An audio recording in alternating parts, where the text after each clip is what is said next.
Hello Tarun hello Bhaskar ma'am, గారు, ఎలా ఉన్నారు? All well ma'am. How okay, you? బాగా బిజీ ఉంది కదా మొత్తం స్కెడ్యూల్ అంతా అవును. మీకు. ఏంటి అంటే షూటింగ్ కూడా ఇప్పుడే ఒక పక్కన చెయ్యాలా అది? ఏదేది? అంటే ప్రమోషన్స్ చేస్తూ మీరు ఇప్పుడు షూట్కి వెళ్ళి వచ్చారు కదా. అవును. ఏ షూట్?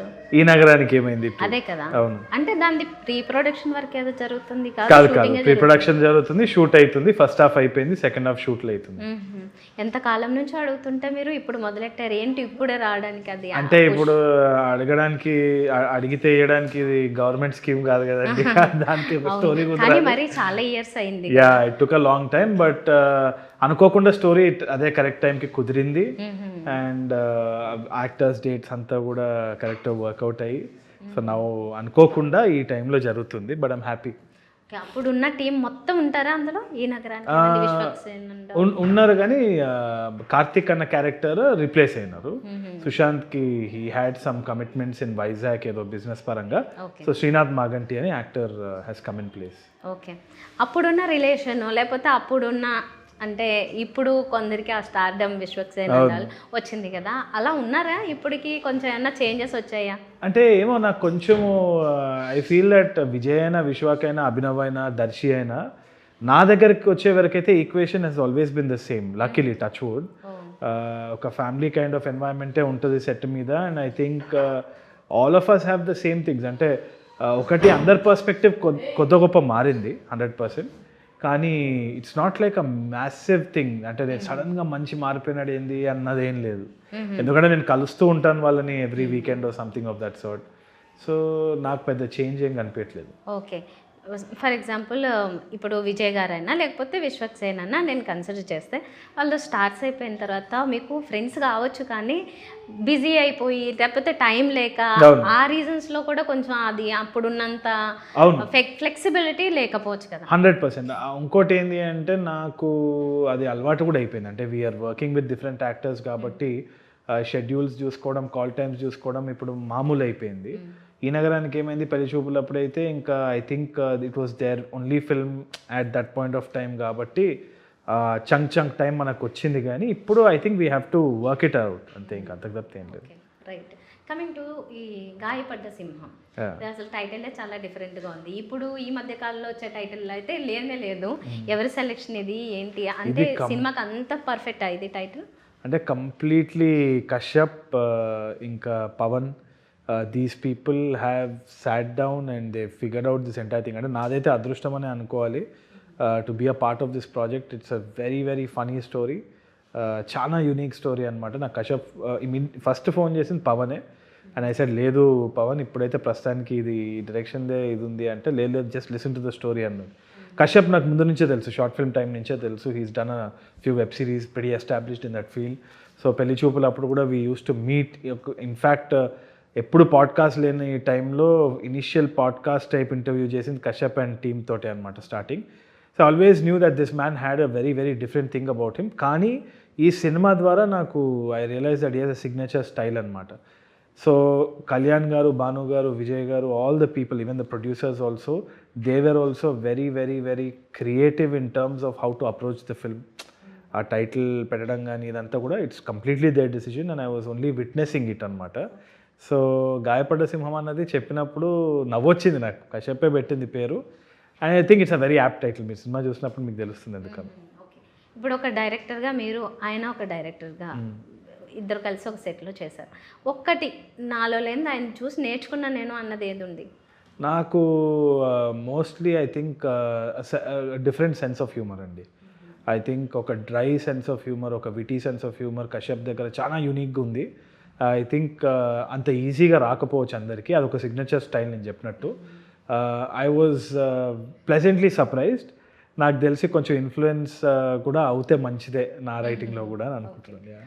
మామూలుగా కొందరు ఇన్ఫ్లుయెన్స్ అస్సలు కారు, ఏం చేసినా కారు. కొందరు ఈజీగా అవుతారు. మీరు ఏడున్నారు, ఆ చివర ఈ చివర? నాకు తెలిసి అందరు ఇన్ఫ్లుయెన్స్ అవుతారండి. అంటే that's the way of life.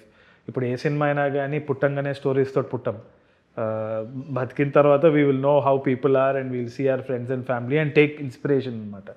So ఒక సినిమా ఫిల్మ్ మేకర్ వచ్చి ఇన్స్పిరేషన్ చుట్టుపక్కన జరిగే సన్నివేశాలు కానీ లేకుంటే చూసిన వేరే సినిమాలు కానీ దాని నుంచి definitely we all get inspired in some extent or something.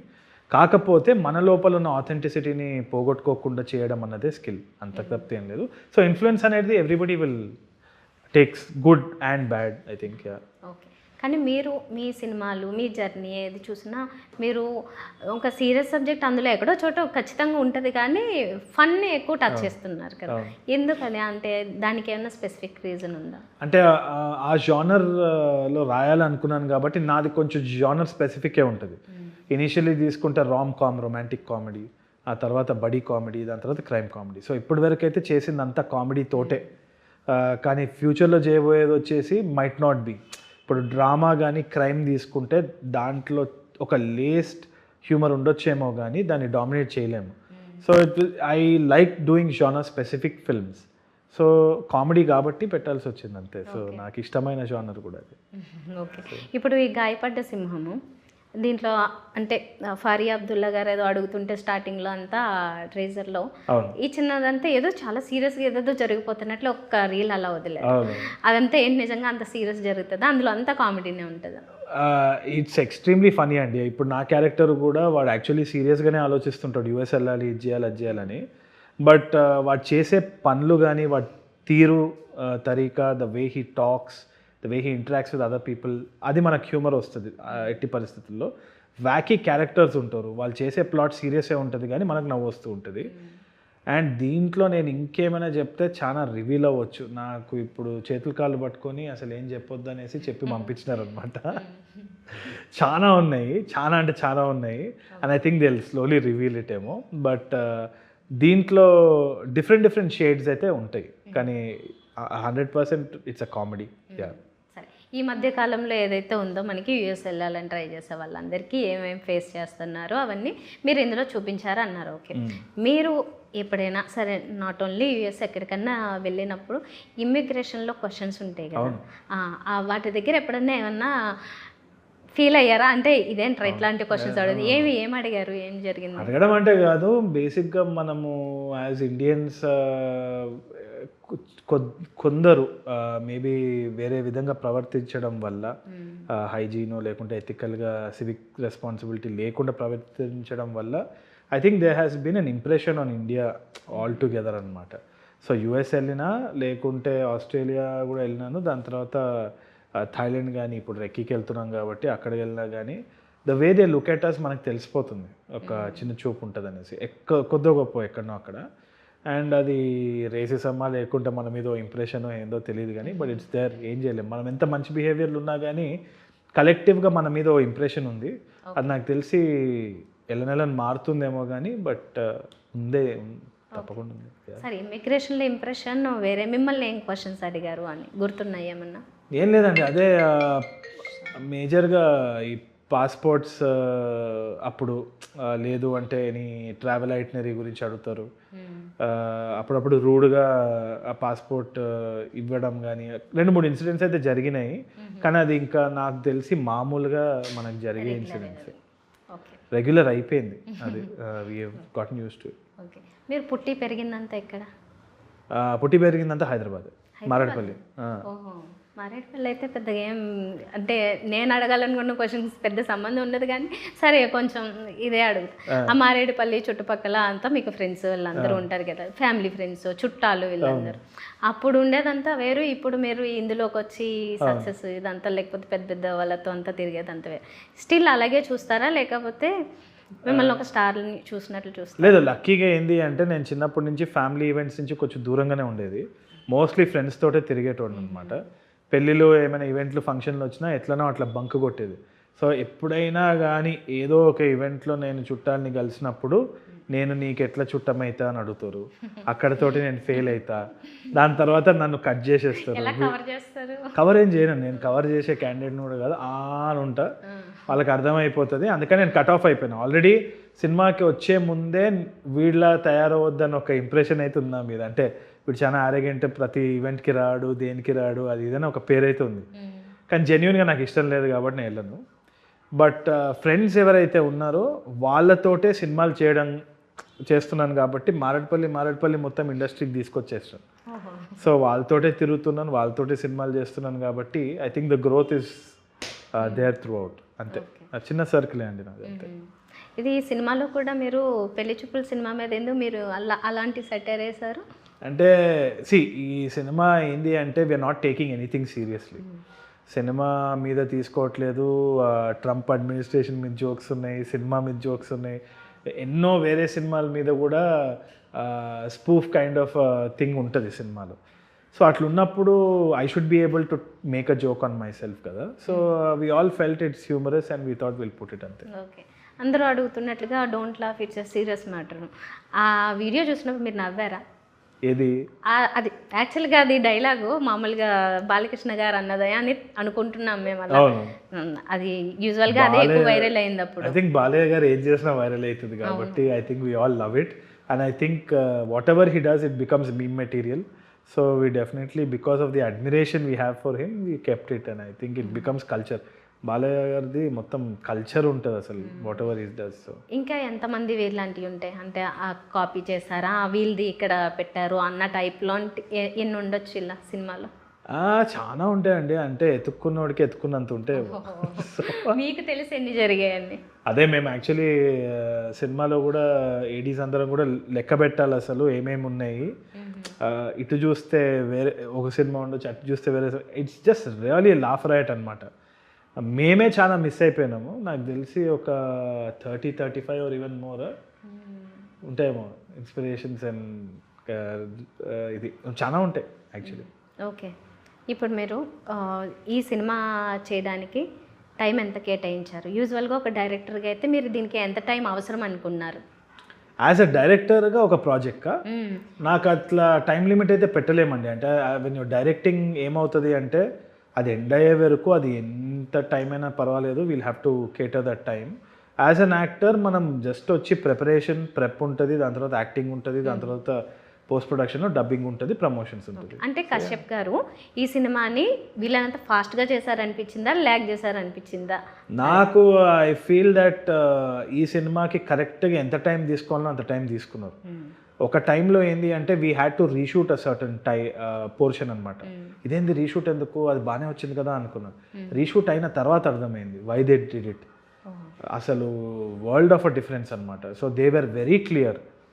ప్రతి ఒక్కటి అనలైజ్ చేసుకొని డ్రాయింగ్ బోర్డ్కి వెళ్ళి లేదు ఇది ఇంపాక్ట్ రావాలని చెప్పి మంచి ఉద్దేశంతో they did it and I think it's come out perfectly because of those changes. Okay. So మీరు డైరెక్టర్ అయితే ఈ సినిమాకి దీంట్లో ఏమైనా మార్పులు చేస్తారా? చేయలేను, ఎందుకంటే దీని సిగ్నేచర్ స్టైల్ ఉందండి. నాకు తెలిసి మీరు కూడా రేపు చూసినప్పుడు మీకు తెలిసిపోతుంది. అంటే నోబడీ కెన్ రెప్లికేట్ దిస్. ఇది కథ మీద మేము డిపెండ్ అయ్యి లేము. అంటే ఒక స్టోరీ తీసుకొని ఎవడైనా చేస్తే బాగుంటుంది అన్నది కాదు. ఆ కథని కశ్యప్ శ్రీనివాస్ అన్న వ్యక్తి he's given a very signature style అనమాట. దాన్ని ఇంకెవరికైనా ఇస్తే అది వేరే సినిమా అవుతుంది, కానీ ఈ సినిమా అయితే కాదు. 100%. సరే, ఈ మూవీ ఇప్పుడున్న సిచ్యువేషన్ మీరు ఇంతకుముందు ఒకసారి లాక్డౌన్లో అనుకుంటే నేను మిమ్మల్ని త్రూ ఆన్లైన్ ఇంటర్వ్యూ చేశాను అనుకుంటున్నా. యాంథాలజీ చేశారు కదా, రైట్, అప్పుడు మాట్లాడుకున్నాను. అప్పుడు సీన్ నాకు ఏదో గుర్తొస్తుంది. ఇప్పుడు ఏంటంటే మళ్ళీ అలాంటి సిచ్యువేషన్ లేకపోయినా ట్రూలీ ఆల్మోస్ట్ కైండ్ ఆఫ్ లేకపోతే కరోనా లైక్ సిచ్యువేషన్ అంటున్నారు. ఇప్పుడు మళ్ళీ థియేటర్లకి రావాలంటే పెట్రోల్ కావాలి బండిలోకి, అందరికీ ప్రేక్షకులకి.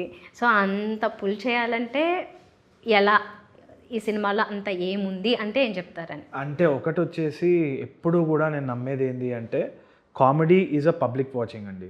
మనం చూసి బాధపడడం ఇంట్లో బాధపడొచ్చేమో, కానీ నవ్వితే 10 రెట్లు నవ్వు ఎక్కువ ఎప్పుడు అవుతుంది అంటే పక్కన వాళ్ళు నవ్వినప్పుడు, ఒక గ్రూప్లో నవ్వినప్పుడు యూ లాఫ్ 10 times మోర్. లేదు అది ఫోన్లో చూసుకున్నప్పుడు అని నవ్వుతాం అంతే. బట్ థియేటర్లో ఒక 100 మంది నవ్వుతున్నప్పుడు it amplifies. So it's a social experience 100%. ఒక కామెడీ సినిమా వర్క్ అయితే థియేటర్లో చూసినప్పుడు ఆ నవ్వు అనేది it's healthy for you.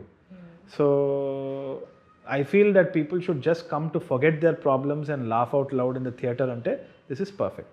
Okay, one more thing, మీ అంటే ఇది ప్రొడ్యూసర్స్ లేకపోతే మీ డైరెక్టర్స్ యాక్టర్స్కి అందరికీ రిలేటెడ్ విషయం. ఇది ఫస్ట్ మేకి పెట్టుకోవడానికి కారణం ఓటీటీ నుంచి వచ్చిన ఒక కాల్ అని చెప్పన్నారు. అంటే ఒక ప్రోడక్ట్ని అంతా తయారు చేసి అంతా అయిన తర్వాత ఇప్పుడు రైట్ నౌ అంటే ఓటీటీస్ ఎప్పటి నుంచి అయితే వచ్చాయి అప్పటి నుంచి మీ చేతుల్లో ఏం లేదు, అంతా ఇంకా వాళ్ళదే అన్నట్లు అయిపోయింది అనేది ఎక్కడైనా కొంచెం మీకు అది కష్టంగా కూడా ఉందా?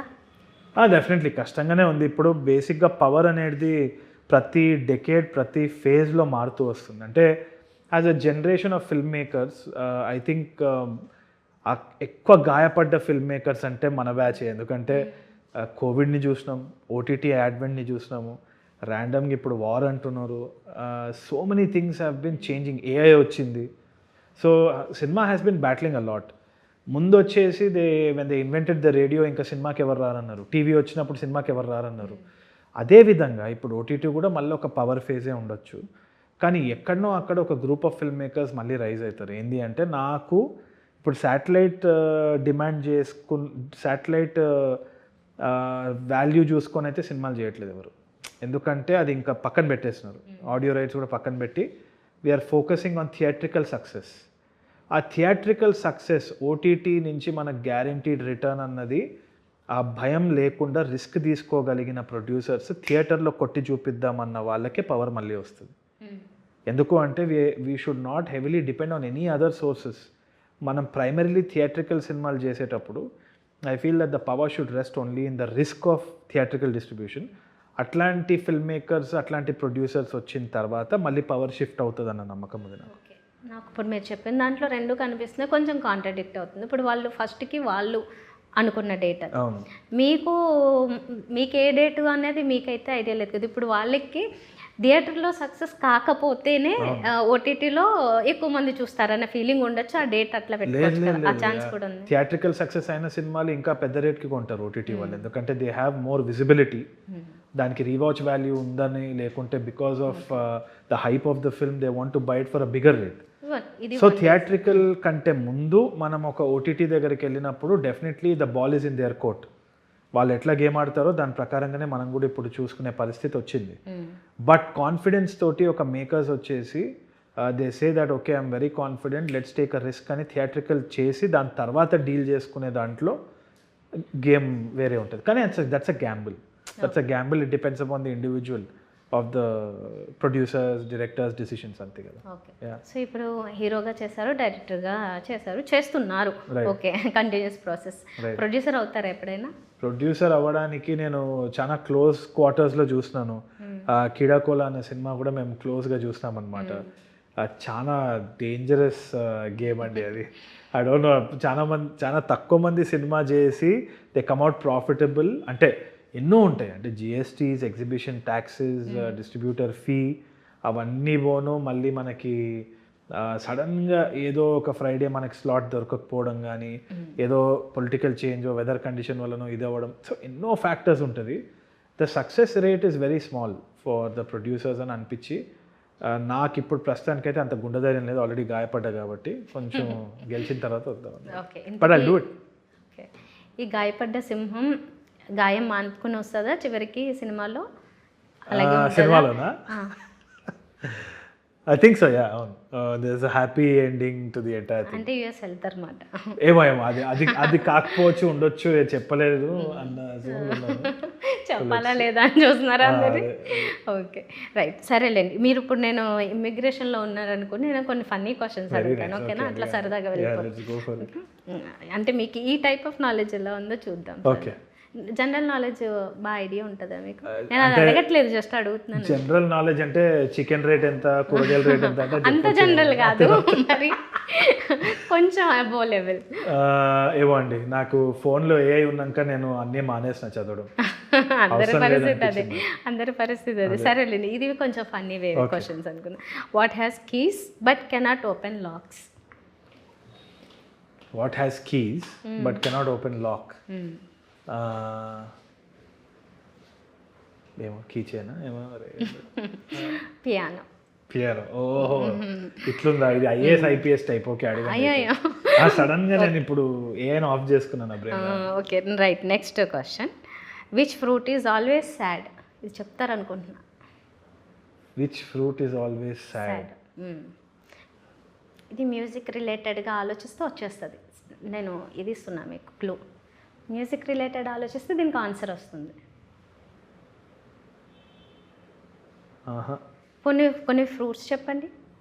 Custard Apple, pineapple, water melon. లేదు, గ్రేప్. ఇంకో సెక్షన్కి వెళ్ళాలి. ఇంకో సెక్షన్ అంటే బనానా, అంటే మనకి అందులో చాలా రకాలు ఉంటాయి. బెర్రీస్లో స్ట్రాబెర్రీ, కాదు, బ్లూబెర్రీ. అదే బ్లూబెర్రీనే. బ్లూస్ సాడ్ కదా. చాలా కాంప్లెక్స్ ఉంది. ఓకే సరే, నేను నెక్స్ట్ అడుగుతాను. Okay. What has hands but cannot clap? What has hands but cannot clap? అలా చూస్తున్నారు, ఇది కూడా క్లూనే. అలా వాల్ మీద ఉంటుంది అది. What has hand? క్లాక్. నేను ఇంకా మీరు ఎక్కువసేపు ఆలోచిస్తారని క్లూ. చాలా డీప్ గా ఆలోచిస్తున్నా, అదే ఆలోచించొద్దు. రైట్. ఇంకొకటి అడుగుతా. Okay. What has a face and 2 hands but no arms or legs? Face and 2 hands. క్లాకే అది కూడా. అది కరెక్ట్. వచ్చుతారా లేదా అని, అంటే ఇప్పుడే అడిగాను కదా, చెప్తారు లేదా అని ట్రై చేశాను. నేను ఐపీఎస్ అవ్వాల్సిందే. Okay. Which month has 28 days? ఫిబ్రవరి. అరే, మీరు కూడా ఇలా తొందరగా పప్పులో all months have 28 days. Right. Okay. What goes up but never comes down? My career. Okay, hopefully. Kind of. What goes up but never comes down అంటే almost దగ్గరలో ఉన్నారు. ఇది కూడా క్లూనే. లాడర్. వాట్ మరి? ఏజ్. ఇప్పుడు చెప్పారు, క్లూ ఇచ్చారు. Right, correct answer. What has 1 eye but cannot see? What has 1 eye but cannot see? ఇది కొంచెం కష్టం. టైం కష్టమేనా? నీడిల్. నీడిల్. నీడిల్. ఓకే, మీరే చెప్పేసినారు అయితే. ఓకే. అని మీరు చాలా టైం తీసుకుంటారా అని డౌట్ వస్తుంది. నీడిల్. ఓకే, ఇది కట్ చేసుకోండి చెప్పినట్టు. ఇప్పుడు మీకు అసలైన క్వశ్చన్ అడుగుతాను. ఇప్పుడు నుంచి మీరు నాకు తెలిసి ఇవి చెప్తారు మీరు, అసలైన జనరల్ నాలెడ్జ్ క్వశ్చన్. అవి ఫన్నీ క్వశ్చన్స్ కాబట్టి చెప్పరు. ఇది చెప్పకపోవచ్చేమో, చెప్పండి. What is the largest planet in our solar system? I think Jupiter. చెప్పానా నేను మీకు ఈ జనరల్ నాలెడ్జ్ ఉంది. How many colours are there in a rainbow? 7. చూడండి ఎంత చిన్నపిల్లల క్వశ్చన్స్ అడిగాను. What is the fastest land animal? Cheetah. అమ్మ, ఎంత పర్ఫెక్ట్ ఉన్నారు మీరు. How many legs does the spider have? 8. మిమ్మల్ని అడగకూడదు అయితే. ఈయన ఏ పర్సన్ కాదు అయితే, తెలిసిపోతుంది. Which country is known as the land of the rising sun? China. Land Japan. Sorry. అమ్మో, మీకు క్లాప్స్ కొట్టాలండి, బాగానే చెప్పారు. అయితే మిమ్మల్ని సిల్లీ క్వశ్చన్స్ అడగ, సీరియస్ క్వశ్చన్స్ అడగాలి. ఇంకో నెక్స్ట్ లెవెల్ జనరల్ నాలెడ్జ్ నేను తీస్తాను సార్. నెక్స్ట్ టైం దీంట్లో మాత్రం సీరియస్ క్వశ్చన్స్ అడగాలి. 100%. బాగా నాలెడ్జ్ ఉంది అయితే, జనరల్ నాలెడ్జ్. Okay right. ఇప్పుడు చాలా సినిమాలు చూస్తూ ఉంటారు కదా, ప్రజెంట్ ఈ ట్రెండ్ని గమనిస్తున్నారు కదా. ఈ ట్రెండ్కి తగ్గట్టుగా అయితే గాయపడ్డ సింహం ఏ సెక్షన్ వాళ్ళనే అట్రాక్ట్ చేస్తుంది అనిపిస్తుంది? అయితే నాకు తెలిసి జనరల్గా ఇప్పుడు ఈఎన్ఈ ఒక చిన్న సెక్షనే అట్రాక్ట్ చేస్తుంది. పెళ్లి చూపులు ఫ్యామిలీ అట్లుంది కదండి. దీంట్లో ఒక లార్జ్ స్పెక్ట్రమ్ ఉంది. అంటే అనుకోకుండా there is one family comedy, there is one family episode that was hilarious. అది కాకుండా ఐ థింక్ ది ఎంటైర్ లక్కీగా ఏంది అంటే ట్రంప్ ద్వారా బాధితులు ఇంకా యుఎస్ పోయేది, that's generally the youth. Apart from that, the family is also associated with that problem. So I think there's a big spectrum of people. So large spectrum, family and youth is what I'm saying. Okay. ఇది నాకు ఈ contest అంతా చూసినప్పుడు ఏమనిపించిందంటే, అంటే సినిమాలో ఈ ఏది ఉంటుంది అంటున్నారో అది చూసినప్పుడు ఒక రీల్ చూసాను నేను నిన్ననే. ఎప్పుడో పెట్రోల్ బంక్ దగ్గరికి వెళ్ళి ఈవీ వెహికల్ ఉన్న ఒక అతను వెళ్ళి వాళ్ళందరి ముందు డాన్స్ చేస్తున్నాడు. చూసారా, నా దగ్గర ఇది ఉంది అని. ఓకే, వాళ్ళందరినీ వెక్కిరించినట్లు ఉంది అక్కడ. ఫన్నీ రీలే, బట్ యాక్చువల్లీ ఆ సిచ్యువేషన్లో ఉన్న వాళ్ళకి ఆల్రెడీ అరగంట నుంచి వెయిట్ చేస్తూ గంట నుంచి వెయిట్ చేసిన వాళ్ళకి ఎలా ఉంటుంది, ఇప్పుడు సినిమా చూసిన వాళ్ళకి ఎలా ఉంటుంది మరి అప్పుడు? ఐ థింక్ ఇన్ఫ్యాక్ట్ ఇక్కడ ఉల్టా అనమాట. అసలు పెట్రోల్ కొట్టించే వెహికల్ వీడు, మిగతా వాళ్ళందరూ చూసేవాళ్ళు ఈవీసే. సో వాళ్ళు చూసి నవ్వుకుంటారు వీడు ప్రాబ్లమ్స్. ఓకే. ఇంకా చివరిగా మిమ్మల్ని ఇంకొక జనరల్ నాలెడ్జ్తో, ఎందుకంటే మిమ్మల్ని మీరు అలా చెప్పేస్తే నాకు నచ్చలేదు, ఎక్కడ ఇరిగించాలని. ఓకే, మన 7 oceans నేమ్ చెప్పండి. Atlantic, Indian ocean, Arabian sea. I don't know if that sea అది కాదు. దెన్